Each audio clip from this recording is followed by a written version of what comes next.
नमस्कार। आकाशवाणी जयपुर अजमेर से प्रस्तुत है प्रादेशिक समाचार।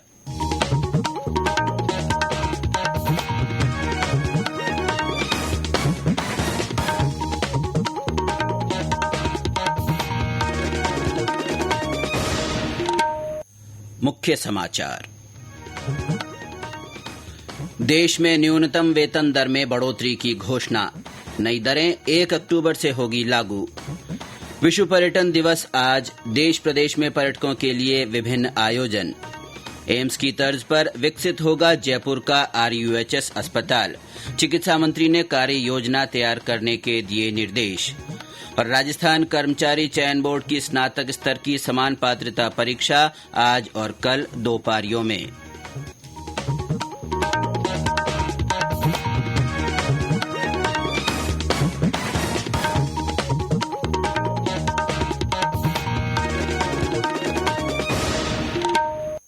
समाचारों के साथ मैं अब्दुल हनीफ और अब समाचार विस्तार से।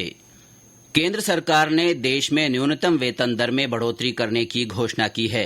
नई वेतन दरें 1 अक्टूबर से लागू होगी। न्यूनतम वेतन दर अत्यधिक कुशल, अर्धकुशल और अकुशल स्तरों के आधार पर वर्गीकृत की गई है। संशोधन के बाद निर्माण, सफाई, स्वच्छता और लदान उतरान के कार्य से जुड़े अकुशल कामगारों के लिए न्यूनतम मजदूरी 783 रुपये प्रतिदिन होगी। वहीं अर्धकुशल कामगारों के लिए न्यूनतम मजदूरी 868 रुपये रोजाना होगी। कुशल, लिपिक और निशस्त्र गार्ड के लिए न्यूनतम वेतन 954 रुपये प्रतिदिन होगा। अत्यधिक कुशल कामगारों और सशस्त्र गार्ड के लिए न्यूनतम वेतन 1035 रुपये प्रतिदिन तय किया गया है। ग्लोबल इनोवेशन इंडेक्स GII 2024 में 133 वैश्विक अर्थव्यवस्थाओं में भारत 39वें स्थान पर पहुंच गया है। केंद्रीय वाणिज्य और उद्योग मंत्री पीयूष गोयल ने एक सोशल मीडिया पोस्ट में कहा कि भारत मध्य और दक्षिण एशियाई की 10 अर्थव्यवस्थाओं में पहले स्थान पर है और निम्न मध्य आय वाली अर्थव्यवस्थाओं में पहले स्थान पर है तथा WIPO विज्ञान और प्रौद्योगिकी क्लस्टर रैंकिंग में चौथे स्थान पर है। मुंबई, दिल्ली, बेंगलुरु और चेन्नई को विश्व के शीर्ष 100 S&T क्लस्टर्स में सूचीबद्ध किया गया है। केंद्र सरकार ने नागरिकों की आधार और पैन की जानकारी को इंटरनेट पर उजागर करने वाली वेबसाइट पर प्रतिबंध लगा दिया है। इलेक्ट्रॉनिक्स और सूचना प्रौद्योगिकी मंत्रालय ने ऐसे कुछ वेबसाइट्स की पहचान की है जो नागरिकों की निजी संवेदनशील पहचान सहित आधार और पैन की जानकारी उजागर कर रही थी। भारतीय विशिष्ट पहचान प्राधिकरण ने इसमें मामला दर्ज किया है। इसके अलावा भारतीय कंप्यूटर आपातकालीन टीम ने इन वेबसाइट्स में सुरक्षा की कुछ कमियां पाई हैं। संबंधित वेबसाइट के मालिकों को जरूरी कार्रवाई और साइट में परिवर्तन करने के निर्देश जारी किए गए हैं। आज विश्व पर्यटन दिवस है। लोगों को एक दूसरे से जोड़े रखने और अर्थव्यवस्था को मजबूत करने में पर्यटन की भूमिका को दर्शाने के उद्देश्य से हर साल 27 सितंबर को यह दिवस मनाया जाता है। इस साल का विषय है पर्यटन और शांति। पर्यटन मंत्रालय की ओर से आज नई दिल्ली में विश्व पर्यटन दिवस का आयोजन किया जा रहा है। इस अवसर पर उपराष्ट्रपति जगदीप धनखड़ कार्यक्रम को संबोधित करेंगे। इस कार्यक्रम में सर्वश्रेष्ठ पर्यटन गांव पुरस्कार के विजेता की घोषणा भी की जाएगी। इधर प्रदेश में भी विश्व पर्यटन दिवस के अवसर पर विभिन्न आयोजन हो रहे हैं। इस अवसर पर पर्यटकों के लिए आज विभिन्न पर्यटन स्थलों में प्रवेश निःशुल्क रखा गया है। हमारे जयपुर संवाददाता ने बताया कि आज सुबह आमेर महल के पीछे सागर कुंड पर स्वच्छता अभियान चलाया गया, जिसमें पर्यटन विभाग और कई संगठनों के प्रतिनिधियों ने भाग लिया। साथ ही आज आमेर महल, नाहरगढ़, हवा महल, जंतर मंतर और अल्बर्ट हॉल पर पर्यटकों का स्वागत माला पहनाकर किया जाएगा। आज विश्व पर्यटक दिवस के अवसर पर पर्यटकों के लिए कई विशेष आयोजन किए जाएंगे। आज पूरे दिन स्मारकों में पर्यटकों का प्रवेश निःशुल्क रहेगा और आमेर महल, जंतर मंतर, नाहरगढ़, हवा महल, अल्बर्ट हॉल पर पर्यटकों का स्वागत माला पहनाकर किया जाएगा। इन स्थानों पर लोक कलाकारों द्वारा सांस्कृतिक प्रस्तुतियां भी दी जाएंगी, जिसमें कालबेलिया, कच्ची घोड़ी, कठपुतली नृत्य और शहनाई वादन शामिल है। साथ ही आमेर महल के पीछे सागर कुंड पर स्वच्छता अभियान चलाया जाएगा, जिसमें पर्यटक विभाग और कई संगठनों के प्रतिनिधि शामिल रहेंगे।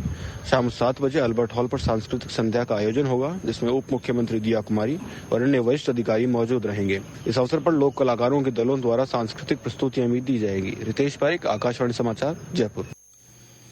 आज भरतपुर में पर्यटन विभाग की ओर से विभिन्न कार्यक्रमों के आयोजन किए जा रहे हैं। केवलादेव राष्ट्रीय उद्यान घना में आज सुबह से ही पर्यटकों का रोली चावल से तिलक लगाकर माल्यार्पण कर स्वागत किया गया। पर्यटकों और विद्यार्थियों के लिए राजकीय संग्रहालय में निःशुल्क प्रवेश रहेगा। वहीं विभाग की ओर से रेलवे स्टेशन पर देशी विदेशी पर्यटकों का परंपरागत तरीके से टीका लगाकर स्वागत किया गया। सवाईमाधोपुर में भी रेलवे स्टेशन पर देशी विदेशी पर्यटकों का परंपरागत रूप से स्वागत किया जा रहा है। अजमेर में भी आज राजकीय संग्रहालय और स्मारकों में प्रवेश निःशुल्क है। जैसलमेर में ग्रामीण हाट स्थित दीथार हेरिटेज म्यूजियम पर्यटकों के लिए खुला रहेगा। इस दौरान साहित्यकार और इतिहासकार संरक्षित लोक कलाओं तथा विरासत पर अपना व्याख्यान भी पेश करेंगे। ये समाचार आकाशवाणी जयपुर अजमेर से प्रसारित किए जा रहे हैं। चिकित्सा और स्वास्थ्य मंत्री गजेंद्र सिंह खींवसर ने कहा है कि राजस्थान स्वास्थ्य विज्ञान विश्वविद्यालय RUHS से संबद्ध अस्पताल को एम्स की तर्ज पर विकसित किया जाएगा। श्री खींवसर ने कल एक समीक्षा बैठक के दौरान अधिकारियों को इसके लिए प्रभावी एक्शन प्लान बनाने के निर्देश दिए। उन्होंने बताया कि यह काम चरणबद्ध रूप से समय सीमा में पूरा किया जाएगा। साथ ही RUHS अस्पताल में सुपर स्पेशलिटी सेवाओं के लिए आवश्यक स्टाफ की भी जल्द नियुक्ति की जाएगी।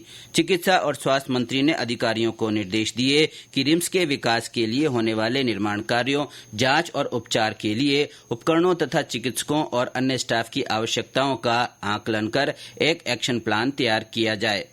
चिकित्सा मंत्री ने कहा कि रिम्स के रूप में इस संस्थान का विकास होने से न केवल जयपुर वासियों बल्कि प्रदेश भर से आने वाले रोगियों को बेहतर चिकित्सा सुविधाएं सुलभ होगी।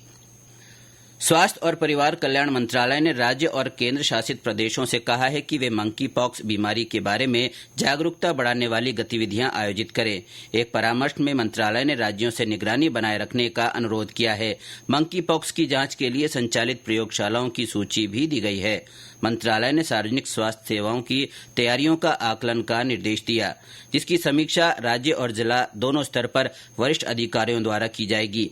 मंत्रालय ने संदिग्ध और पुष्ट मामलों के लिए अस्पतालों में आइसोलेशन की सुविधा का भी प्रबंध करने को कहा है। प्रधानमंत्री नरेंद्र मोदी के नेतृत्व वाली सरकार के तीसरे कार्यकाल में पहले 100 दिनों में किए गए महत्वपूर्ण कामों के बारे में जानकारी देने के लिए आकाशवाणी जयपुर के प्रादेशिक समाचार बुलेटिनों में विशेष श्रृंखला चलाई जा रही है। आज जानकारी देने जा रहे हैं सूक्ष्म, लघु और मध्यम उद्यम MSME क्षेत्र में प्राप्त उपलब्धियों के बारे में। 100 दिनों में मंत्रालय की विभिन्न योजनाओं और पहलों के तहत MSME क्षेत्र को और मजबूत करने के प्रयास किए गए। राज्य सरकारों और MSME संघों के सहयोग से देश भर में औपचारिकता अभियानों और जन जागरूकता शिविरों का आयोजन किया गया, ताकि MSME को उद्यम पंजीकरण प्लेटफॉर्म और उद्यम असिस्ट प्लेटफॉर्म UAP पर शामिल किया जा सके। इस पहल का उद्देश्य अनौपचारिक MSME को औपचारिक अर्थव्यवस्था में शामिल करना है।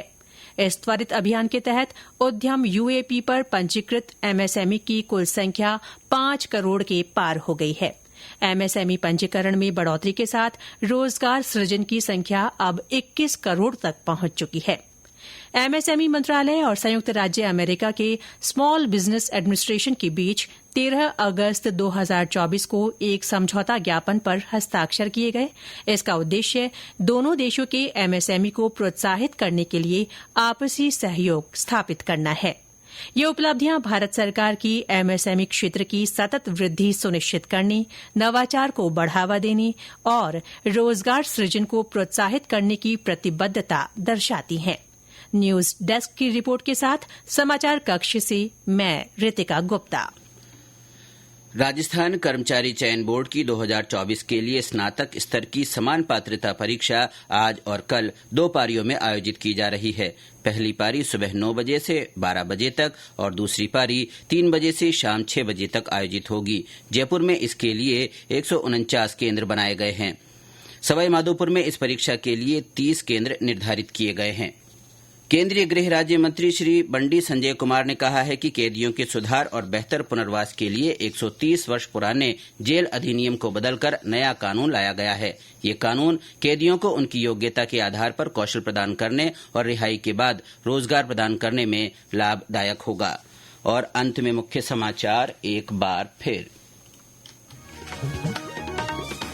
देश में न्यूनतम वेतन दर में बढ़ोतरी की घोषणा की गई है। नई दरें 1 अक्टूबर से लागू होगी। आज विश्व पर्यटन दिवस है। देश प्रदेश में पर्यटकों के लिए विभिन्न आयोजन किए जा रहे हैं। जयपुर का RUHS अस्पताल एम्स की तर्ज पर विकसित किया जाएगा। चिकित्सा मंत्री ने कार्य योजना तैयार करने के लिए अधिकारियों को निर्देश दिए हैं।